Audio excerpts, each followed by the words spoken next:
reflect on the 12 months that was? Busy. Yeah, big 12 months. Yeah, nice to get, I guess, the reward of that individually, but I think as a team we've done an exceptional job, and I've said for a while that that's the only thing that concerns me. So, but yeah, it'd be nice to look back in your career and, yeah, something to look back on and reflect on. What's the highlight been, do you think, of this pretty solid individual 12 months and a great team 12? Yeah, I feel like the Indian series, the Test series, has just gone. Yeah, nice to contribute, but yeah, it's such a big sort of 5-6 weeks. And I said I felt every bit of it, but to contribute, but to also get through that and be on the winning side of it was very satisfying. So yeah, when you go through and you look at your career and what series you played in, and individually whether I did well or not, it still goes down as one of the better ones I've been involved in. So very enjoyable summer. There would have been times when you would, at AB medal night, not in the Test team, perhaps drop something like that, but now to be at the other side of that and dominating Test series and dominating Test matches, that must be so rewarding. They're still good nights. They're still good fun. But yeah, it's better. It's better being here and being playing.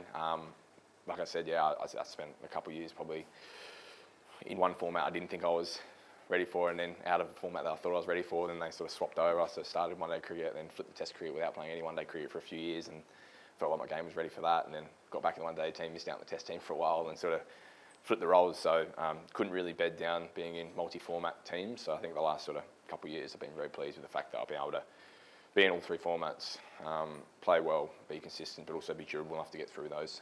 Is obviously bloody tough doing it with a young family as well, but very pleased with the fact that I've been able to be durable enough to get through being a multi-format player, because it's something that I wanted to do, and I guess earlier in my career, something that wasn't quite there yet. So for whatever reasons, but yeah, it's nice to be here and nice to be in all formats at the moment. Can you remember the first time you walked out to bat in a Test match with like that, I guess, that absolute clarity on how you wanted to play and knowing that was the right thing to do? It goes back to that Ashes series in 21, but whether or not I walked out with clarity knowing it was going to work or not, I had clarity on how I wanted to do it, and that was never ever guaranteed to have success. And I'm very fortunate, very lucky that I was able to pay off on the first day that I guess tried to make that shift. I'd obviously done it a little bit in the domestic season leading up to that, but Test cricket is a different kettle of fish. So yeah, I had clarity on what I wanted to achieve and how I wanted to go about it. That's never guaranteed. That quite easily could have been one more series and back to South Australia. So I understood that. I was fine with that. If it was 25 tests and done, at least I gave it a crack. So yeah, very pleased that it worked that day, and then very pleased with how consistent I've been at it. And I guess playing the style that I played is not going to always come with as consistent as I want it to be, but at the same breath, I want to pride myself on my consistency. I want to pride myself on being able to go out at bat and my teammates knowing that what they can expect or what they can see. And I feel like as a cricketer, that's all you're looking for, is consistency on and off the field as a person and the way you play about the game. And I think definitely over the last 3 or 4 years I've been that. So I'm happy with that. Did you, that winter before that Ashes series, did you sort of sit down with anyone and say, well, this is how I need to play? I went Sussex and averaged 12, I think. Yeah. So yeah, so I lost my contract, and it's all been talked about enough that yeah, I had a pretty rough trot at it. Went to Sussex, didn't get the I guess that consistency that I was after. Tried to play a certain way, didn't work, and so probably that little stint, and then coming home and realising that I needed to sort of pull my finger out to get a chance to get back to Brisbane in the first test, and yeah, it fell into place. I played well in a couple of games leading up to that series. Was able to get myself in the squad, which is sometimes half the battle. And then once I was there and found out I was playing, it was like, all right, well, let's have a crack at it and see how it goes. So yeah, there's a lot of moments through that period where it could have gone either way, but I'm pleased the way it did go. Touch on the durability. Have there been steps you've taken to sort of ensure that durability? Just short. In terms of? Oh, just keeping on the park. Yeah, yeah. Again, I don't love running on the track, and I don't love going to the gym too much. Yeah, but certain things, obviously having a family helps as well, because it's brought more consistency in my life as well. So having that, but yeah, it's been hard on the road. There's decisions that I've made over the last sort of 12 to 18 months. There's some things that I wanted to explore, and I did that last year. And like we've already spoken about on this tour, there'll be things that we'll have to give in terms of domestically to make sure that I'm giving as much as I can to international cricket. So really happy with where I'm at. I've got a lot of support from Cricket Australia in terms of that. I feel like at the moment in my career, if I was to miss any of this sort of stuff, I don't want to miss anything for Australia. So other things will have to give way, and I just want to be as fresh as I can and making sure that I continue to have the success or the consistency that I can do it. 8 days is a wonderful thing post-series. I've said that I I could play every day if I needed to. I'm happy to roll out and I'm happy to continue to grind if that's what the team requires.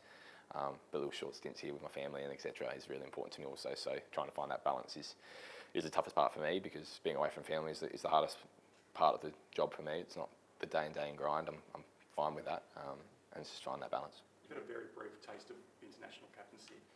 Where do you see that heading? Are you in the frame for the Champions Trophy with Pat and Annabel to reach out? Is that something you would? I haven't put any thought into it really. Champions Trophy obviously is coming fast around, and yeah, I seen the news about Mitch the other day when it popped up, and it's disappointing for Mitch, someone who I love playing with. So just from a team perspective, and our white ball captain when Pat's not around, and we're not sure where he's at either. So first month, they're probably two of the closest blokes I play with. So not having them around, potentially not having them both around was going to be fun with some mates on tour. But we'll work through that. But in terms of leadership, again, it's a little bit like what I was saying before about the grind and doing what needs to be required. If that's the case, I'm happy to step in. I probably don't see it as a long-term thing. Me and Pat are the same age. Pat's doing a wonderful job. So yeah, as we've seen with Smithy, if it turns out like that at some stage, I may have to do bits and bobs here and there. I'm more than happy to do that if that's what the team requires, if I'm the best person for it.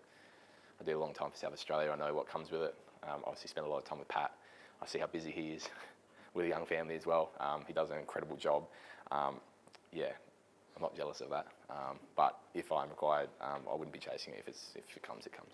You mentioned that the India Test series was a highlight of the year. Was there a highlight within the highlight, or was it the 100 in Adelaide in front of the family and friends, or was there something individually for you within that? I think all of it was, probably 100 in Adelaide.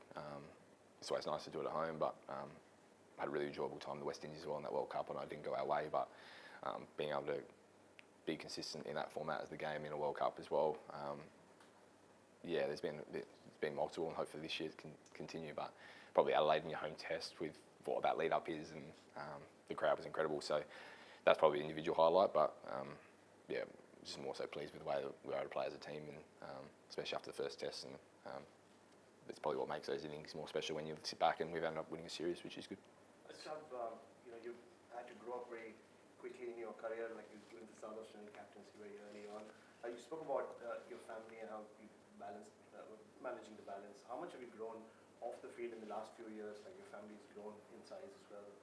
I don't know. I might have grown up too early. I might be wind the clock back a little bit the last few years. I think definitely I'm more relaxed and I've been more me. I think family does bring that into it. I think I've spoken about a lot about being a young captain and wanting to impress and wanting to earn respect within the group, and doing that at a young age. Probably I was still myself, but I probably was withdrawn and always had a fear of missing out, and just didn't know where I stood and wanted everyone to like me. Over the last 3 or 4 years, I understand that that's not going to be the case. You're not going to please everyone. You're not going to keep everyone happy. But it's also made me who I am, and I've definitely enjoyed myself over the last 3 or 4 years in this career team. I think that's one thing that I've been able to bring into the team, and I hope everyone has a laugh every now and then and enjoys my company. They're not always going to, I know that, but I think I'm just more relaxed over the last 3 or 4 years. That's transpired into my game. It's transpired into my family life as well. So, yeah, a growing family has been amazing, and at the same breath, playing really good cricket works good and family's good. It's a nice place to be. Looks like everybody likes you. So I'll turn on a few. As this is a bit of a Croatia question, but that you've gone past, Darren, Greg Blewett, David Hooks, there was always a view that the guys who score runs square the wicket in Adelaide Oval have short test careers, not long ones. Like, is that a point of pride as well? I think they were way better players than me, so I think I'm just in a fortunate position and in a fortunate era of Australian cricket. I think if you go through those names and then you compare them to some of the guys they played with, and that's no disrespect to the people that are in this era or me playing, I've just been, the cards have fallen the right way for me to play playing. I don't know what I played, 53 or 54 tests maybe.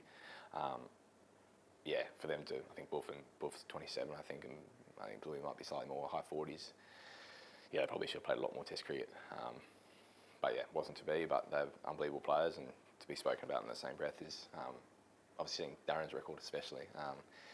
It's nice. So, and it's always good short straight. Adelaide don't have to run too much. So I think all those guys were definitely Buff are the same. I don't think we enjoyed too much running. So it's been nice. Adelaide and Hoffy's got the quick outfield and it's short square, so it's good.